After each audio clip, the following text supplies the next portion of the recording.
Once upon a time, in a far-off kingdom, there was a young prince named Sebastian. He was a brave, kind, and noble prince, who loved to ride his horse, hunt in the forest, and help his people in any way he could. He was loved by all his subjects, who admired his strength and valor, and his wise decisions that had made the kingdom prosperous and happy. One day, while Sebastian was out in the forest, hunting with his faithful hound, he stumbled upon a strange creature. It was a tiny, delicate creature with wings that shimmered like diamonds, and it glowed in the sunlight. The creature was frightened, and it looked like it had been hurt, so Sebastian approached it slowly, trying not to scare it away. "Please, do not be afraid," said Sebastian, holding out his hand. "I won't hurt you." "What are you doing here?" The creature looked at him with big, tearful eyes, and said, "I am a fairy, and I have lost my way. I was flying to the Queen of the Fairies to ask for her help, but I got lost in the forest. I am afraid I will never find my way back." Sebastian felt sorry for the little creature and decided to help her. "Don't worry," he said. "I will help you find your way back to the Queen of the Fairies. I promise." The fairy smiled gratefully, and together they set off through the forest, with Sebastian leading the way. They walked for hours, and the sun began to set. They were tired and hungry, but they didn't give up.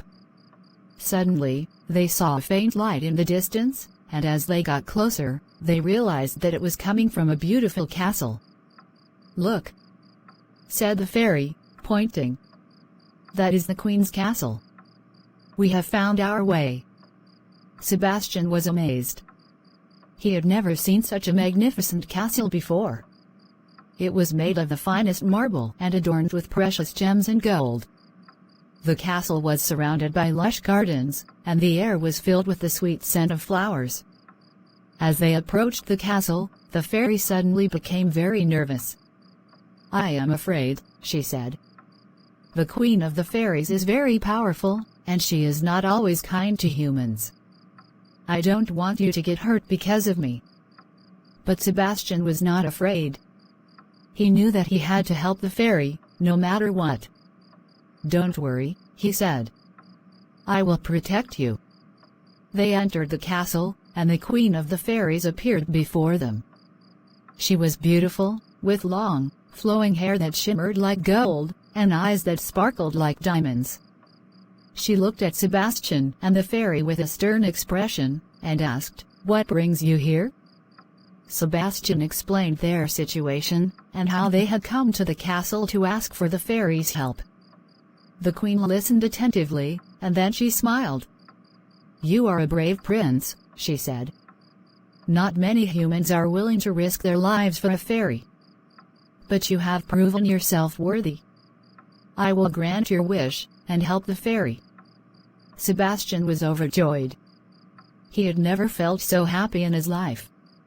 The Queen of the Fairies helped the fairy, and Sebastian thanked her with all his heart. As they left the castle, the fairy turned to Sebastian and said, "Thank you for helping me. You are the bravest prince I have ever met." Sebastian smiled, feeling proud and happy. He had made a new friend, and he had proven that he was a true hero. From the day on, he continued to help those in need, and his fame as a hero spread throughout the kingdom.